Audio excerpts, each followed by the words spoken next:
Hello, and welcome to another installment of Creator Spotlight with Restream. I am Grace Duffy from Restream, and today I am joined by Jay LeBoeuf from Descript. I am so excited to have him on. I've been wanting to have him on for several weeks, but of course we've had to um, take a pause and had to move around some shows. So Jay, I am so happy to have you on today. I am thrilled to be here, Grace. Thanks for having me. Absolutely. So if you don't know Jay, he leads business and corporate development at Descript, a company creating tools for new media creators. And we're going to dive into what exactly that means in just a minute here. He is well known for his work on Academy Award winning, very cool, Avid Pro Tools. He is the founder and pioneer of artificial intelligence in music creation and production with Imagine Research and an executive at Emmy winning Isotope. He's also the founder and CEO of industry education nonprofit Real Industry. And because he has so much time, he is also a lecturer on media technology and business at Stanford, Carnegie Mellon, and the University of Michigan. So that is quite impressive. So, in case you don't know, he knows what he's talking about, people. That's really impressive, Jay. Thank you, Grace.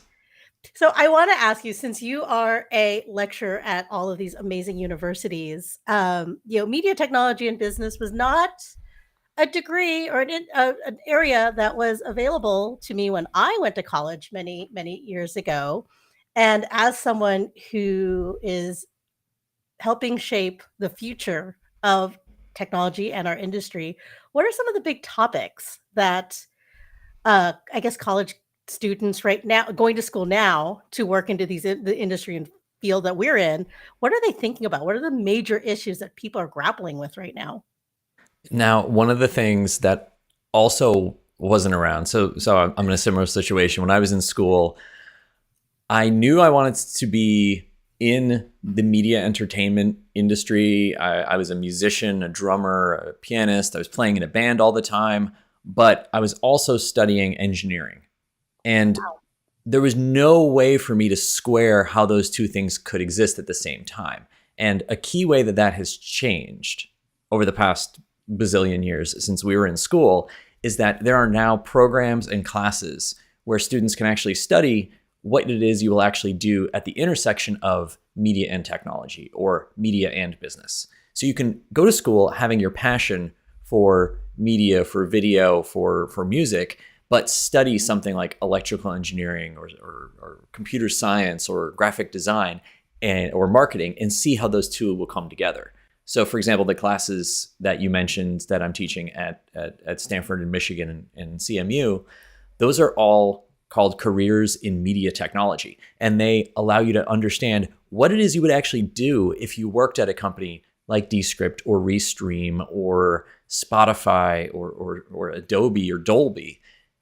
And what's cool, as you know, companies like ours are full of people who are just passionate about media creation and production and just wear a variety of hats internally. But what actually brings us all together is that we care about video, we care about audio, we care about content, we care about being creators. So that's one of the things that's exciting. You now actually have classes in school that will teach you how to do those roles. Oh, absolutely. Well, one of the best pieces of advice I got early on my career, and it was, I worked at an ad agency and I wanted to do strategic planning. It was called account planning.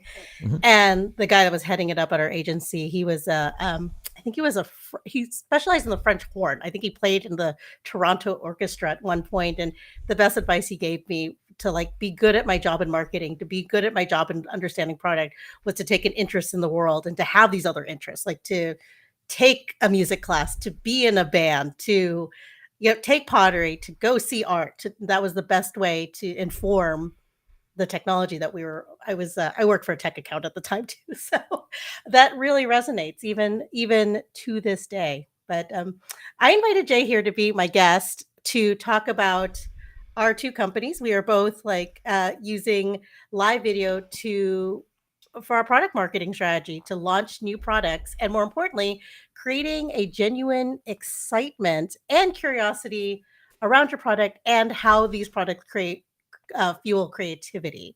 But before we get into that, I want you to tell our audience all about Descript and what it is and what it does? Well, so Descript is a desktop application that allows you to edit audio and video as simply as editing text. We often describe it as, think of a Word doc or even better, a Google Doc. And in the same way that you would be able to collaboratively edit content with a Google Doc and it just works like how you think it should be that easy. And we actually have a video that we can play that explains it even better. Absolutely. Like it or not, there's gonna come a day when you think, we should do a podcast. I should start a YouTube channel. I should record my screen. Oh my God. We record a lot of stuff. yep, you do. Meet Descript. It's a powerful new tool that makes editing easy. So easy that you'll want to edit videos. Nice. How does it, Work? Well, first you need some video or audio. Just drag it right into Descript. Wait for it. Hey guys, welcome to my first YouTube video. Whoa. What? Nah. Yeah, it takes your audio and turns it into text. So when this happens, All right guys, I'm going in. What? Dinner. I'm doing a thing, Mom! you can cut it out like this. Okay. With support for things like non-destructive multi-track precision editing, No. titles, transitions, and keyframe animation, even exporting your project to other pro apps. No! So when you capture media, Hey guys. make sure you edit it in Descript. So I like how they call it Descript, but then I've also heard it being called Descript. And you told me earlier that there was a story behind this, so I'm very curious because I want to make sure I'm pronouncing it correctly. So I actually remember having that same confusion in my first week arriving at Descript, because all this time I was calling it Descript, and then I heard someone else on our team call it Descript on a call. And so I went over to our CEO and I basically said, I'm confused. Is it Descript or Descript? Because I also want to pronounce it correctly. And he just looked at me and said, yes. That's been our answer. I have countless customer calls or partnership calls where I'm talking to people and they're asking me like, can you help me clarify this one? We can't agree internally. And the answer is always yes. However you wish to pronounce it is correct. I love that. I love that promo video, by the way. I'm glad we brought it up and we had an opportunity to showcase it because I have two teenagers. So that whole "Mom, I'm doing a thing" is like, and they happen to be very creative as well. So that always cracks me up whenever that girl says that.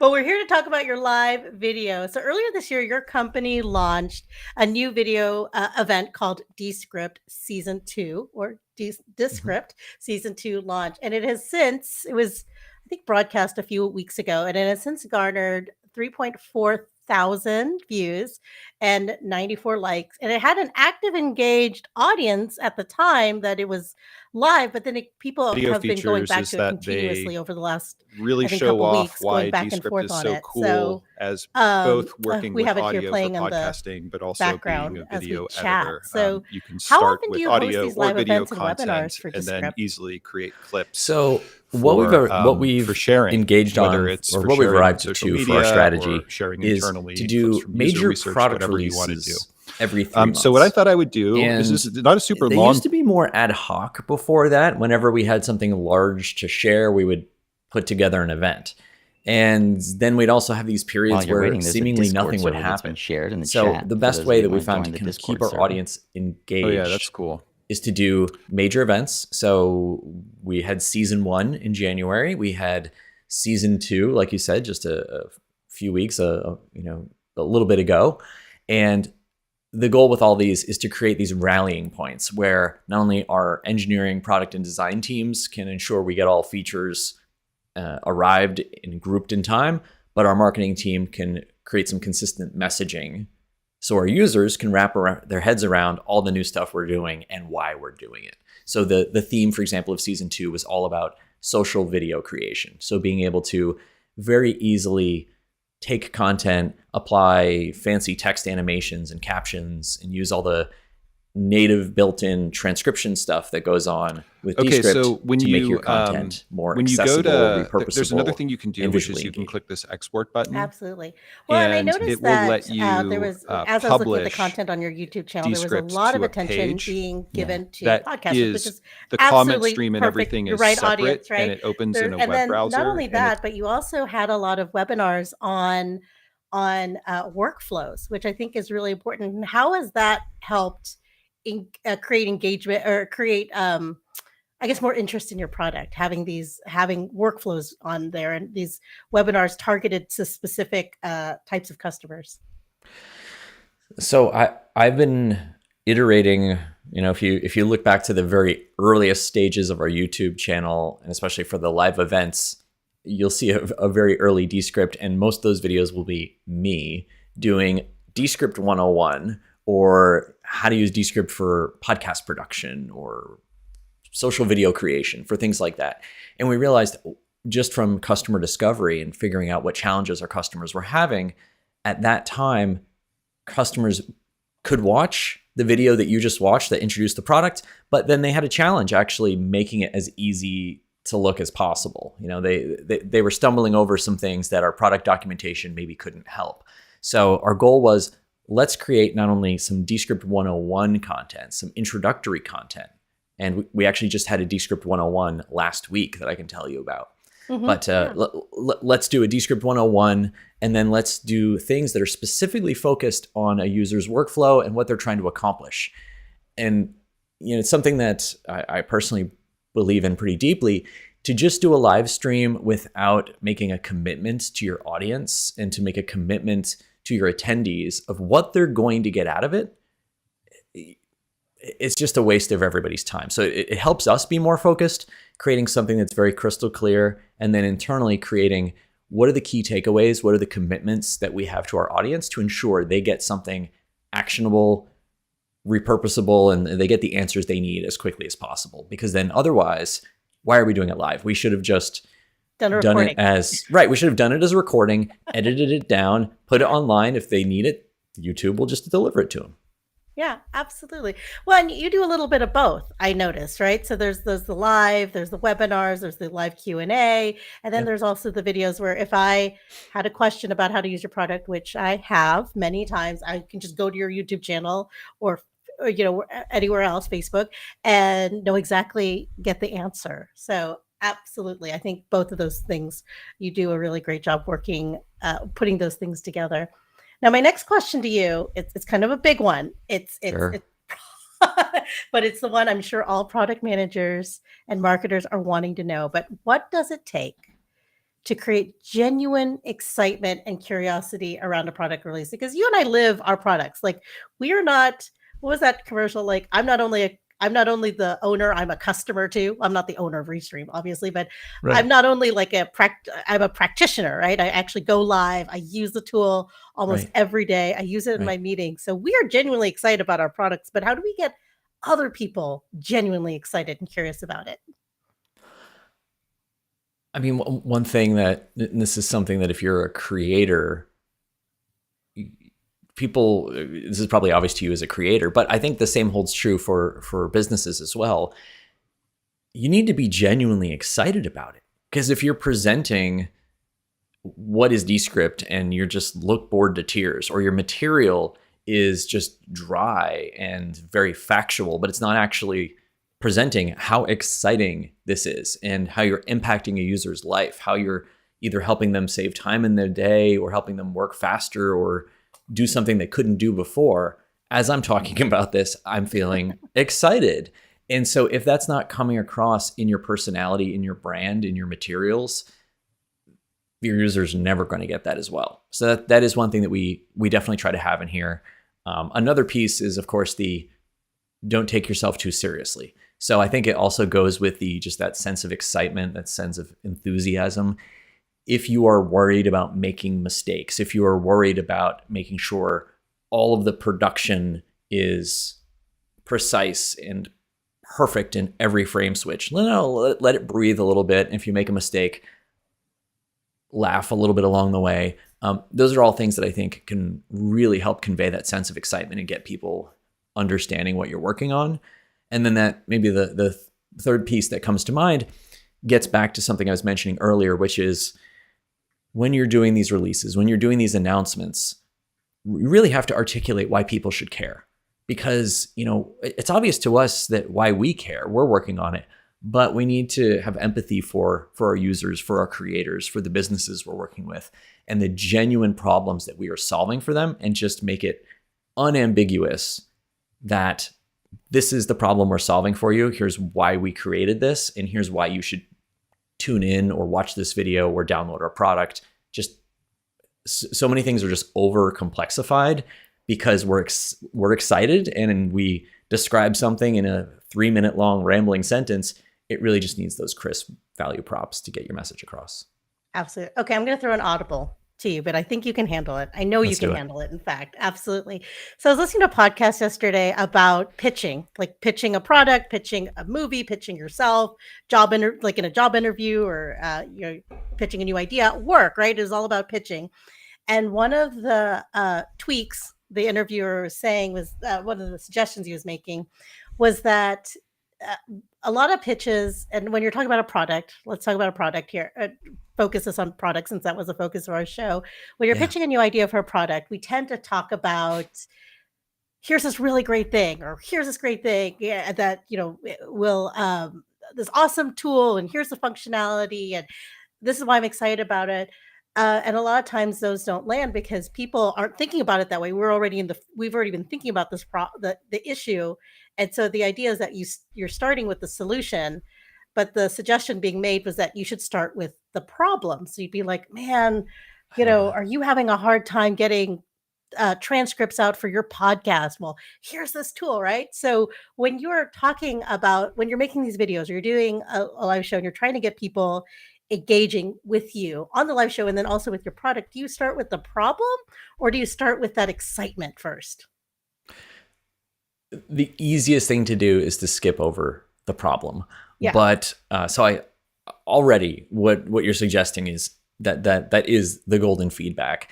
Something that I do, and this is actually interesting because when we started off talking about university students, when I'm actually talking to some university students and they're talking about how to pitch themselves and pitch startup ideas and things like that, I encourage them, and I actually have a slide that has this like person sitting there looking like this, and it has a thought bubble of like, why do I care? Why should I care?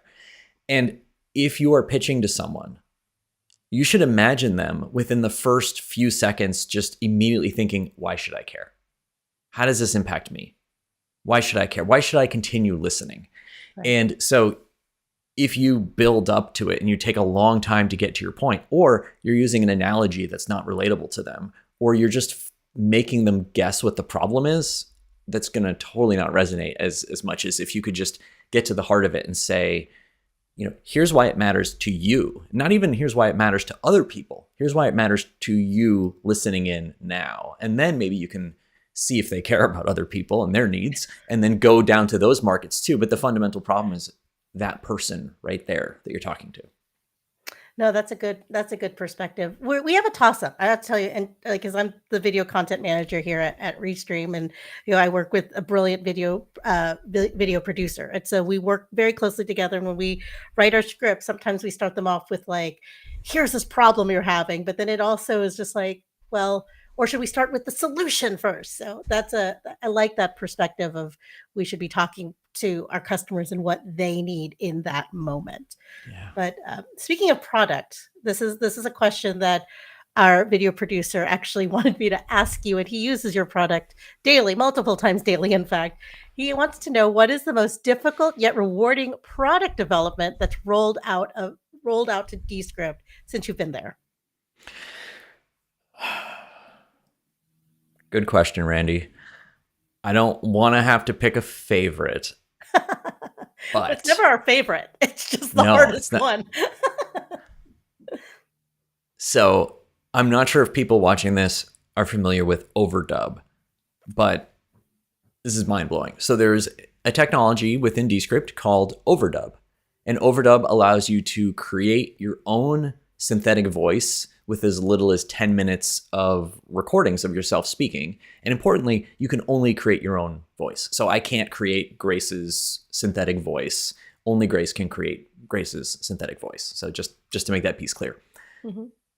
You can create your synthetic voice, and not only can you have it say things like, let's say I finish this session and then I accidentally forget to say the call to action. Well, you can just go in and type in what the call to action would be, and your voice will read the call to action as part of it.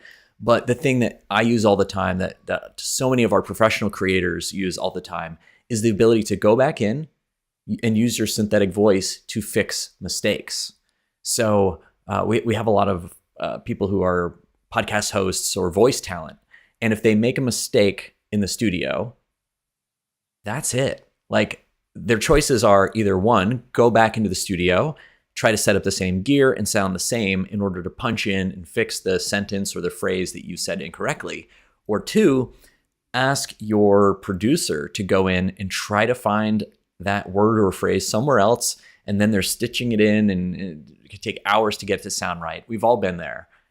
So with Overdub, you can just literally double click on what you want to fix, or in Descript, you hit the D key, type in the new phrase. It takes the audio that's before what you're saying, the audio that's after what you're trying to fix, and then the new text that you want, and sends it all up to the cloud.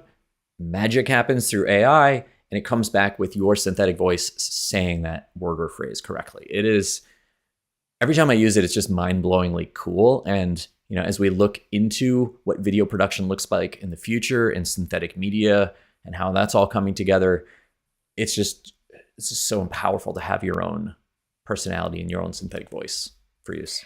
That was actually going to be my favorite product that you rolled out, because I do a weekly show on social media marketing, and I notoriously get the websites' names mixed up.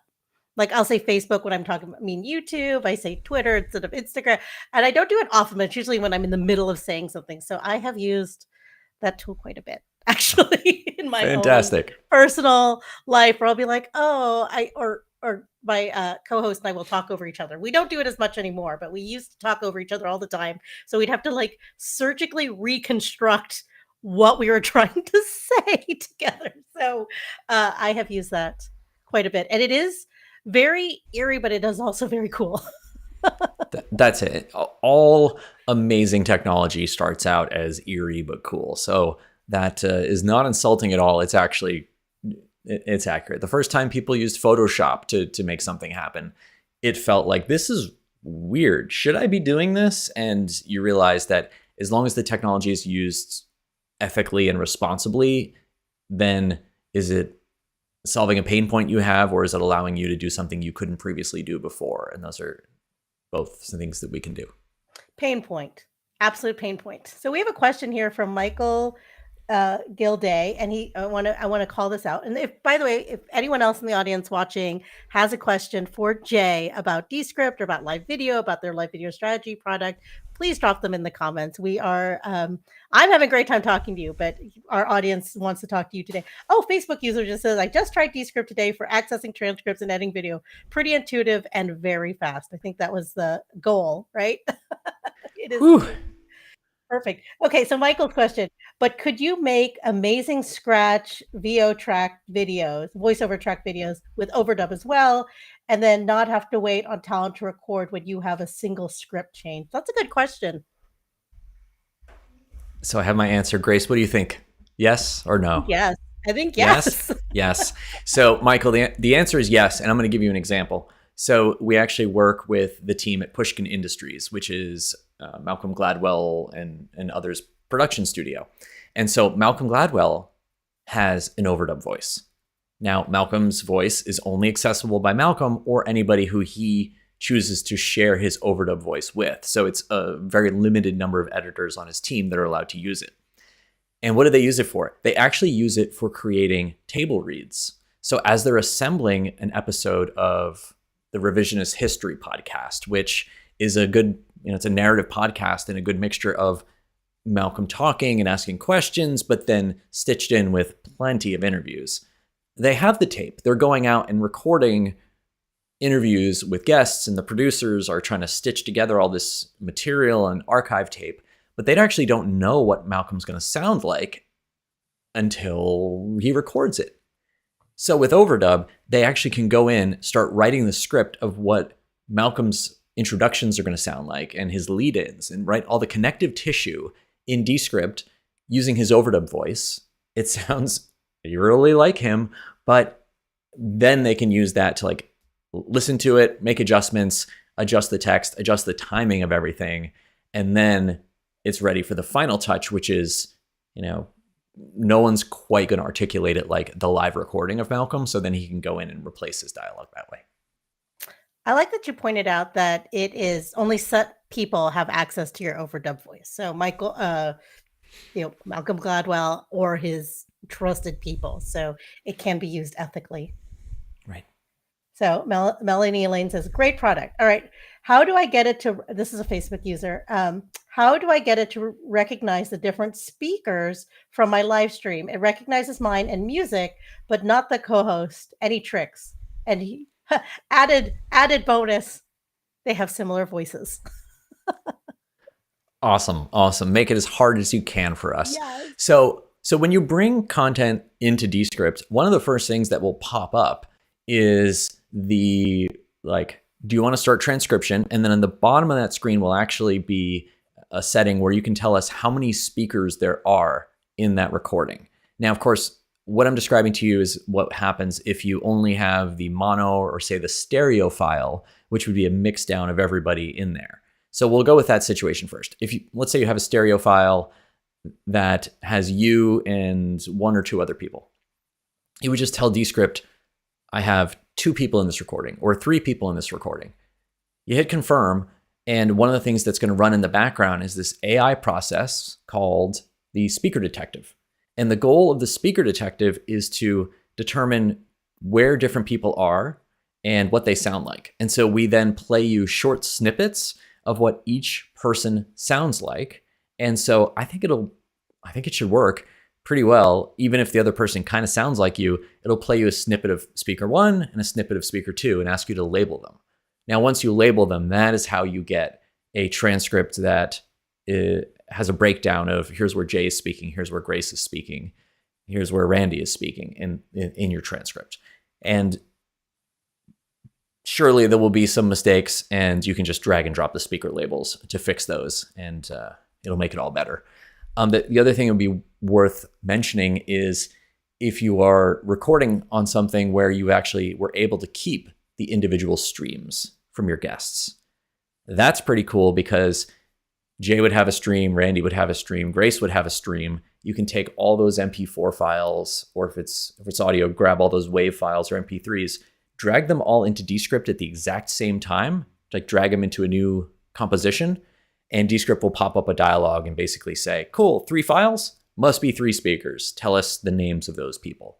And you just type them in, and the rest is magic. And if you have, by the way, open-ended invitation for people, if you have any questions, go to help.descript.com. We actually have a ton of resources there, and we even have links for live chat. A Facebook user says, thank you, and asks, does Restream record separate voice tracks?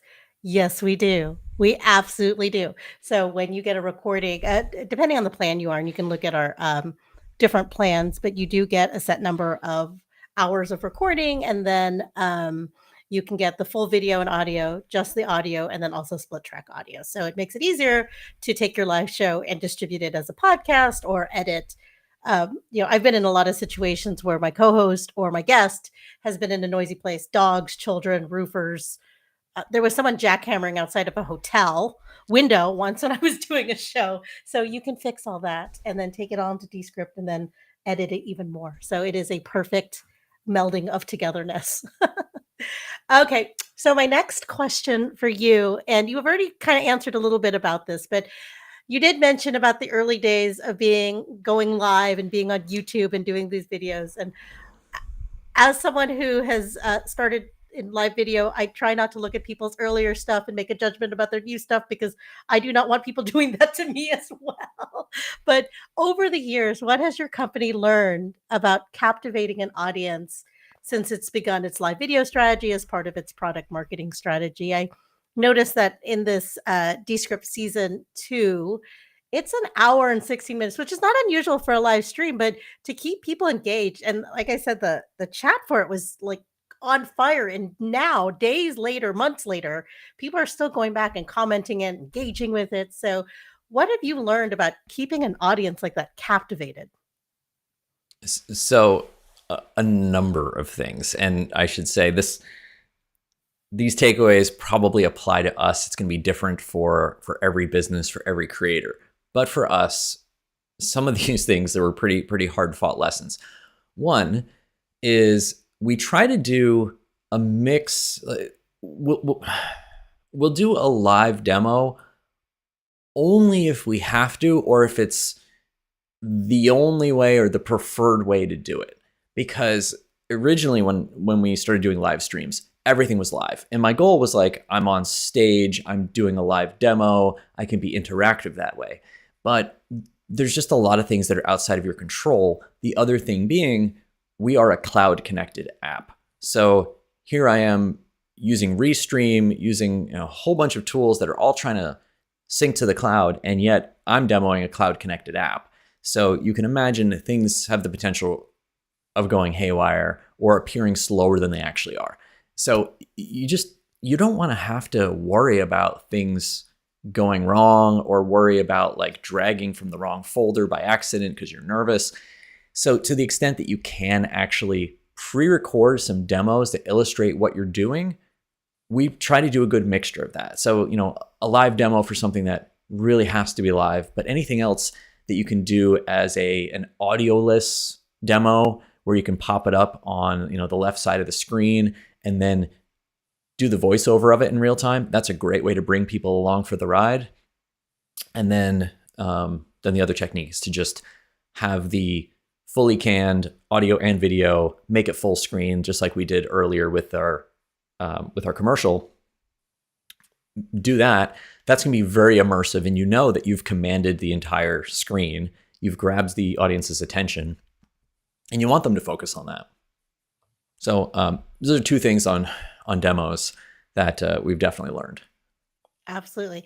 So, we're talking about live video, and because you do this live show for, and we do this as well. Our product team does a live stream with Restream where we demo a new product or we demo a new thing that we're doing. But then the most of it is just live Q&A for troubleshooting for our audience, for whoever wants to join us. So do you have any advice for brands who are curious about live video to promote their products or promote their service in the same way, but just who aren't convinced, who aren't, who are just kind of on the fence? Because it does take a lot, as you mentioned, to do a live show, and to do a live show every day or that regularly. Like, after this, I'm probably going to go take a nap. I'm going to tell you the truth. Like, I've been very excited about this, and now I'm just like doing it. I'm very excited, but like, it takes a lot, and it takes a lot of effort leading up to it, during it, and then of course, if you're doing what we are advising, which is to repurpose it, it's a lot of work afterwards. So how do you convince other brands, or what do you have to say to other brands who are like, I'm interested in doing this, but I don't know? Well, the first thing begins with your problem, with your why. I feel like this is our theme for today of what is the problem you're actually trying to solve that can only be solved by having a large hour-long product release? Or what is the problem you're trying to solve that can only be solved by having a Descript 101 live stream where people can write in and ask questions? And because is a live video really the best thing for you? Or again, can you just put more help documentation together and email users or something like that? So that's one thing I'd encourage everybody to think about. Then the next one would be, okay, it's not about getting a lot of people to watch it. It's getting a lot of people to engage with it. So, our season events, by having them every quarter, there's some scarcity. We're not doing them all the time. So if you want to see a major announcement from Descript, you have to wait every 3 months. The other thing we do is we give our users a carrot. So what we do is we had the opportunity to ask a question of our CEO about anything you want. And some people really took advantage of that one. And the way that they were able to do it, we actually would just tell them, like, as they're watching it, Like, just ask your question and we might send you a Restream guest invite link to bring you on stage to ask it live. And so one of the clips, Grace, that you had pulled up earlier, there was someone from the audience. And what we did is we private messaged them and sent them the guest invite link. And we brought, I believe, 10 guests on stage during that event to just come on and ask our CEO a question. And so that type of engagement caused many more people to ask questions. Okay, so I'll go with the final piece now. We've got all these people that are asking questions. A lot of them are maybe hoping to be promoted live on screen, but we have their questions and people are there to have their questions answered. We brought an enormous amount of customer success and customer support and sales folks and even Descript employees who were in the chat answering every possible question. I think we were able to answer like 130, 140 questions individually. So that way, if you showed up and you had a question about how to use Descript or what a roadmap was or something like that, if it wasn't answered live on screen, it was answered in text and then we were dropping resources. So that's also become another thing and a reason people will stick around for the full hour is you're not just there with this like very passive experience. We want to make it interactive and ensure that if you take the time to ask a question, we'll pay it back. We'll help you out. Absolutely. When we have a question from Gordon says he has a question. It's how polite. I have a question. So Gordon, go ahead and drop your question in the chat if you're still with us today, and we will get it answered. But in the meantime, I'm going to ask you my next question. You and I are both in the business of delivering solutions to creative people and essentially facilitating that creativity to happen. Now, we are delivering the tools, but the creativity is in our customers.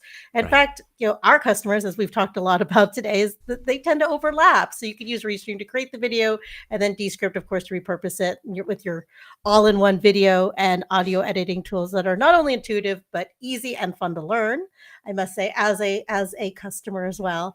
So I would love to know from you how your company continues to foster and inspire that creativity in your community. And I'd love to hear, if you have them, your customer stories. Like, what are some of the coolest things you've heard about people using Descript?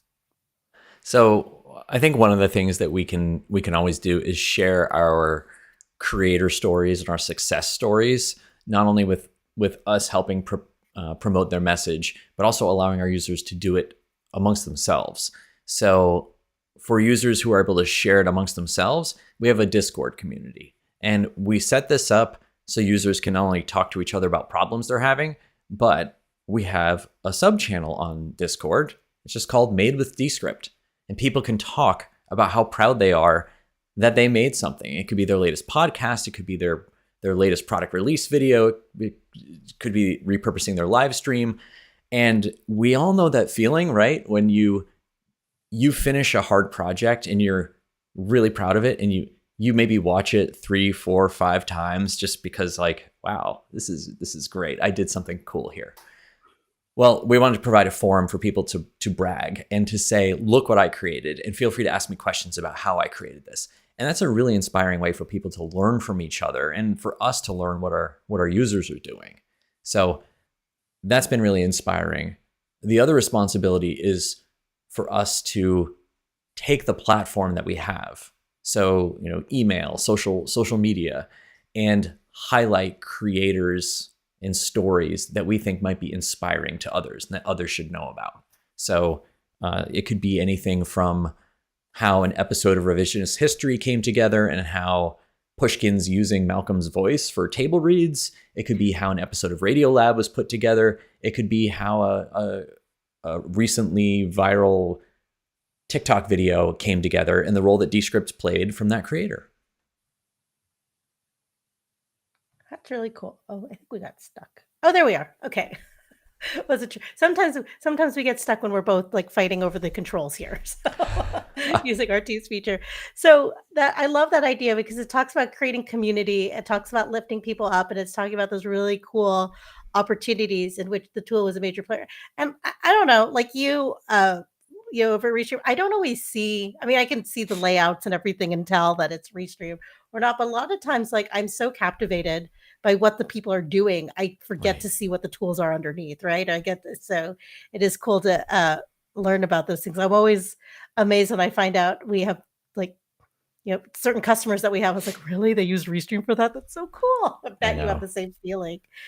But an issue that I tend to have is doing video for Restream is that with anything new or constantly evolving, such as Descript or Restream, there's always a learning curve, right? So we always Right. have people that are just getting started, or you have people that have been doing this for a long time and they're just looking for a new solution, or they have a problem and here you are being able to solve it. But at any given point, whenever we do a live video or a recorded video, we are always talking to people at different levels, different motivation levels, different Mhm. even just the style of learning that they some people like to read, so we have a blog. Some people prefer to see it visually. Some people say prefer the audio.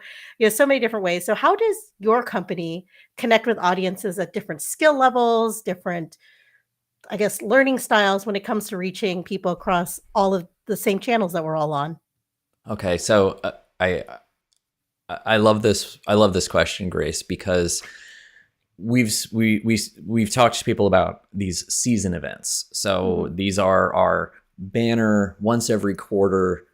We'd be happy if a bajillion people showed up, because they are to let new Descript users know about some new functionality we have available, but importantly, to let people who've never heard of Descript before know that we exist and we're doing cool things. So those are like big awareness moments for us. But let's talk about the education piece. So, I mentioned a Descript 101 event. And we used to do these and we would just shout them out to our entire email list saying like, Descript 101 next Tuesday, 9 a.m. and give them the link to tune in. A lot of people actually know how to use the product pretty darn well. So not everybody needs to know about Descript 101 at every time. So what we did for the most recent Descript 101s as an experiment is we actually just used some email segmentation and realized, okay, let's target new users that have signed up for and have downloaded Descript and maybe haven't achieved certain product milestones in the past 30, 60, 90 days. And let's invite them to the Descript 101. So it's both a more intimate cohort of people that we know are going to ask similar questions, can benefit from hearing each other riff on ideas, and also we can target our messaging and the way we're presenting the material only to them. So in the Descript 101, for example, we didn't go very deep into how to create and customize your Overdub voice, because that's more like a Descript 201 thing. And as we make the product simpler, we'll bring in some of those Descript 201 and 301 things. But the goal is to get you up and running off the ground. Heck, get you completing the installation process, understanding how to bring video and audio in and set the speaker labels like we had a question earlier. Like that's the type of stuff that we want to make sure we can help. So email segmentation has been very, very good for that. And other things we'll do, we'll probably do more of these like workflow related events. And we're probably not going to send it to the entire customer base, because not everybody cares about podcasting. Not everybody cares about training, learning videos or content marketing materials. So based on what we do know about customers and their preferences and their habits and their goals, we can then structure those events to them. And the other thing is the metric of success is, let's say you invite, just for round numbers, you invite 1,000 users to join you on a live stream. Yeah, sure, you want to make sure there's enough people attending the live stream to make it worth your time. But the real measure of success is, did you help those users use the product better? Did you help them actually learn those Descript 101 steps? And if you're doing it 100 people at a time, that's totally worth it. So take it from there, yeah. I love that. Well, it's all about like reaching people where they're at, which is something I'm very passionate about, and it's also informing the people that need to know. But it also starts with understanding your audience and understanding who it is that you're targeting, which it sounds like you have a very clear understanding of. So that's what I'm hearing you say. There's always more we wish we knew, and I think about like we have an onboarding survey when you download the app for the very first time. We try to ask you a couple of key questions to get you into the right place, like Are you using the product by yourself or with a team? What are the use cases you're using it? I wish we could ask like 25 questions. Yes. So we can really understand what people's goals and intentions are. But that's friction. That's not a good customer experience. If you're downloading it and using a new tool, you want to use the tool. Direct them to your videos. Do the one-on-one. Exactly. Absolutely. Well, I would love to wrap up I could talk to you forever. Actually, I could, but I understand that you have to go back to your day job and I probably have to go back to mine. I would love to wrap up our show with one final question. And this is getting into your futurist, media technology and business lecturer and your Let's go. expert in product development. What do you think it takes for a technology to become a household name? It has to solve, in order for technology to actually become a household name, it has to solve a problem that people really have, and it has to do so in a way that is familiar to them. That's going to be my definition.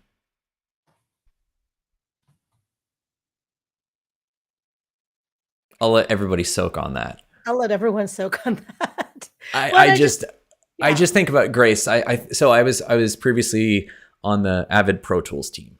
Mm-hmm. And for those that don't know Pro Tools is like the leading audio editing and mixing solution that you'd use if you were mixing and recording an album, or if you're like doing a TV or movie sound. Mm-hmm. Chances are you're going to be using Pro Tools.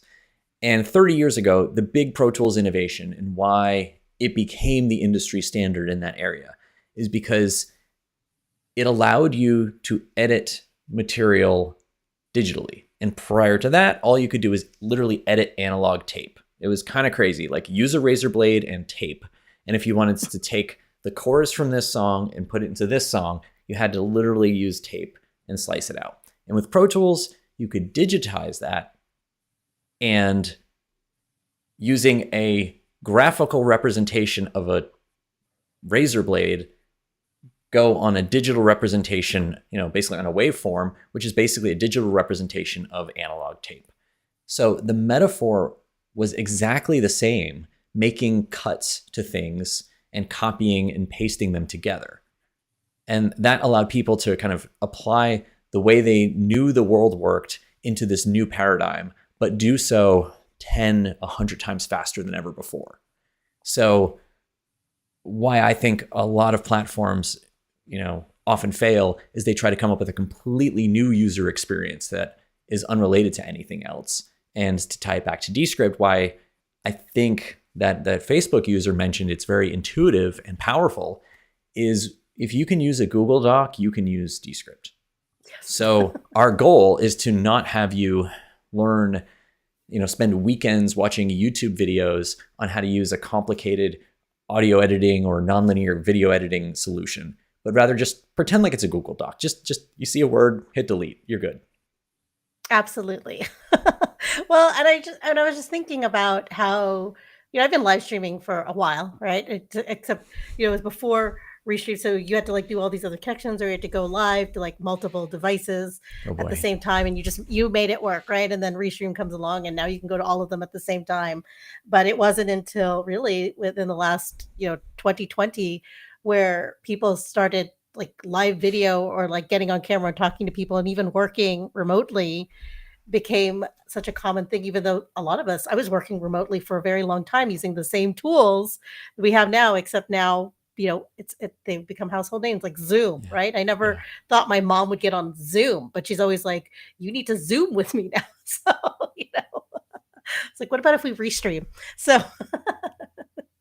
I love that answer. And I think it is all about solving a problem, but being intuitive and fitting into people's day-to-day lives. Yeah. That's not easy. No. And you might not be solving a problem anybody has. That's totally fine. Mm-hmm. Just recognize that. And that's something that is a mistake I've made many times in my career, working on products or even entire companies, that at the end of the day, if you looked yourself in the mirror, it wasn't solving a problem that anybody had, or maybe you were solving a problem that 10 people had. Yeah. Which is cool. but that's not enough to build a business on. It's not enough to really thrive on. So if you can just be honest with yourself, that's going to help a lot. It's right? really cool for those 10 people, right? Those 10 people, it's very impactful. And that for many people is itself a very successful, rewarding career.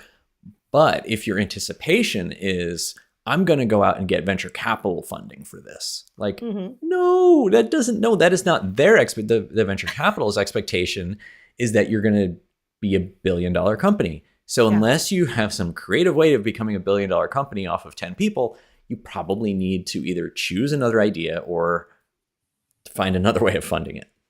How do you vet what is a problem for more than just 10 people?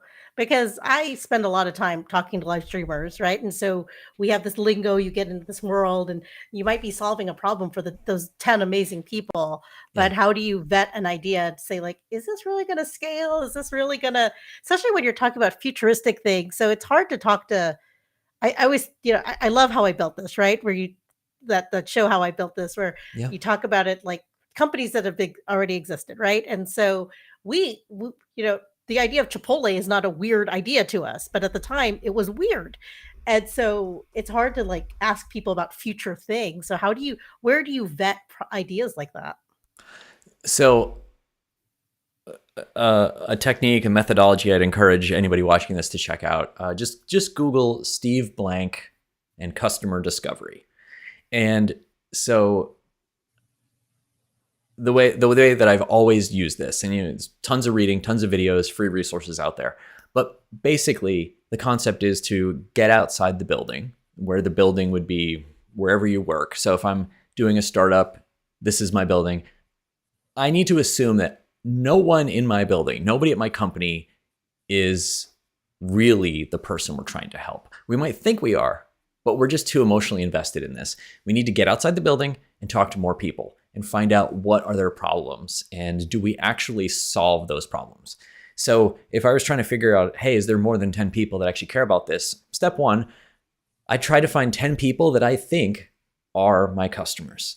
And I would conduct customer discovery with them where you are not pitching to them. You are not even showing them in like an hour-long conversation. You're not even showing them what your proposed solution is and what your technology is. You're trying to figure out what are their problems? What are they trying to accomplish and what's getting in the way? And you might often hear if I was trying to come up with a new live streaming solution, you might hear people talking about setting up their camera, setting up their mic, getting their lighting looking good. Oh, and by the way, I don't really understand how to connect, YouTube and LinkedIn and stream to Facebook all at the same time. Okay, cool. Now, you're hearing a lot of problems. Restream solves one of those problems, but if people can't get good lighting and can't get their mic set up and can't get their camera, they might not feel comfortable enough to go online in the first place.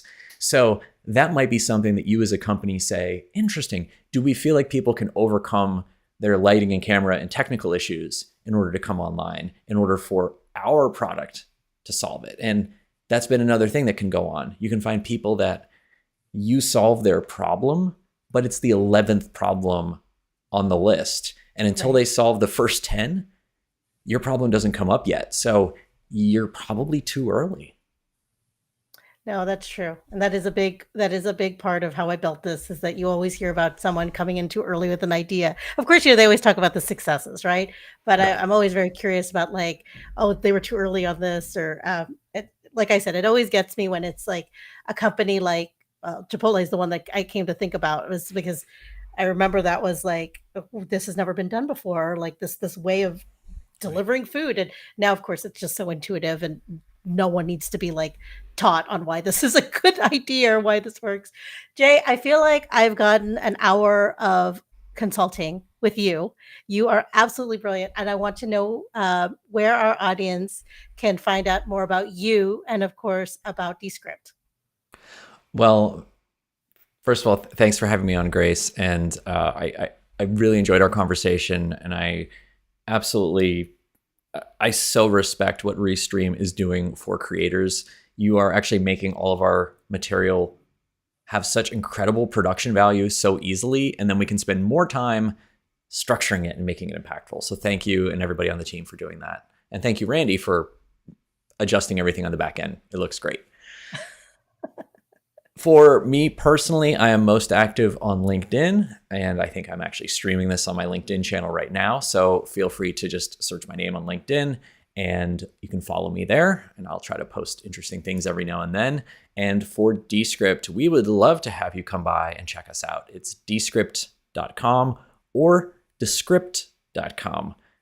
Either one you want to search on, check it out. There's a free version available where you can download it on Mac and Windows. It's got 3 hours of transcription time, so you can try it out with any Restream recordings that you have that you want to try to repurpose. You can just download it, drag it into Descript, get your transcript, start editing, good to go.